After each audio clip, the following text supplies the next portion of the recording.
नेहा राठौर ने एक बार फिर कहा है कि मोदी जी घबरा गए और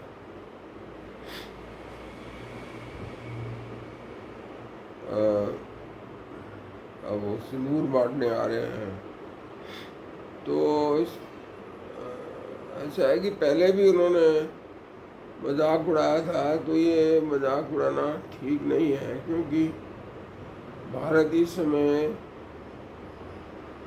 बहुत मुश्किल परिस्थिति में है।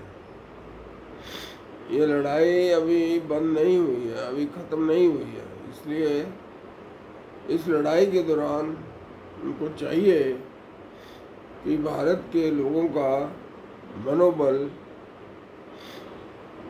गिराए नहीं। भारत की सेना तो हमेशा ही जीतती है, हमेशा जीती आ रही है, लेकिन मेज पर बैठ के हमारे जो नेता हैं वो हार जाते थे। जब आज़ादी मिली 1947 में, तो अक्टूबर के महीने में 14 अगस्त को उन्होंने अपना देश मांग लिया पाकिस्तान, और चले गए। कुछ चले गए, बाकी रह गए ज़्यादातर। लेकिन उन्होंने आज़ादी मिलते ही हमला कर दिया 22 अक्टूबर को, और कश्मीर का एक बहुत बड़ा हिस्सा अपने कब्जे में कर लिया।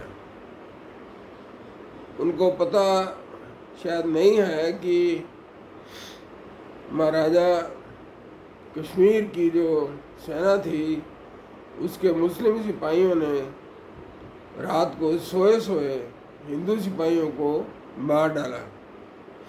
जिन्ना को ये बात पता थी, इसलिए वो कहता था कि Kashmir is in my pocket.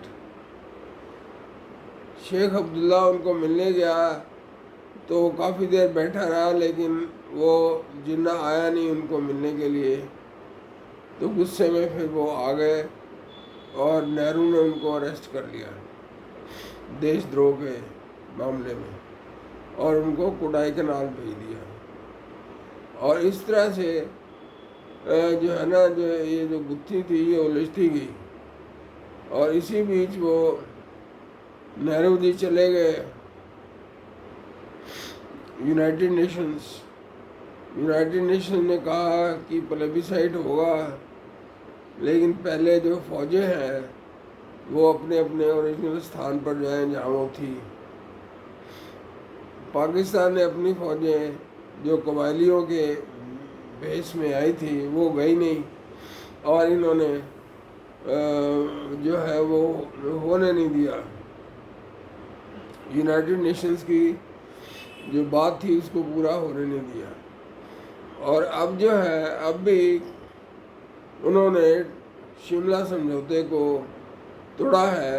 Shimla समझौते में था कि किसी तीसरे पक्ष को हम नहीं इन्वॉल्व करेंगे, लेकिन ये ट्रम्प के पास चले गए दौड़े दौड़े कि हमें बचाओ।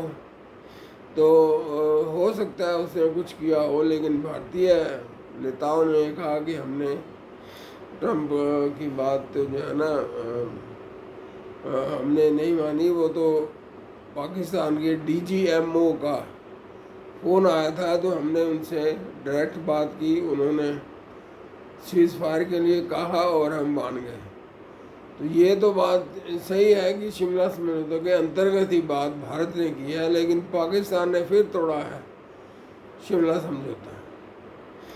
और ये जो बार बार आप सिंदूर की बात कर रही हैं, तो ये सिंदूर तो आपको पता ही होगा, आपके पूर्वजों ने भी बहुत लड़ाइयाँ लड़ी होंगी इस देश की रक्षा के लिए। तो ये सिंदूर जो है, जिन का छीना गया था, उन महिलाओं को न्याय दिलाने के लिए इस नाम का इस्तेमाल किया गया है, ऑपरेशन सिंदूर नाम का इस्तेमाल किया गया है। तो ऐसा है कि जो लोग मानते ही नहीं हैं कि हम चैन से रहें और दूसरों को भी रहने दें, उनको लड़ाई करने में ही उनका लक्ष्य पूरा होता है।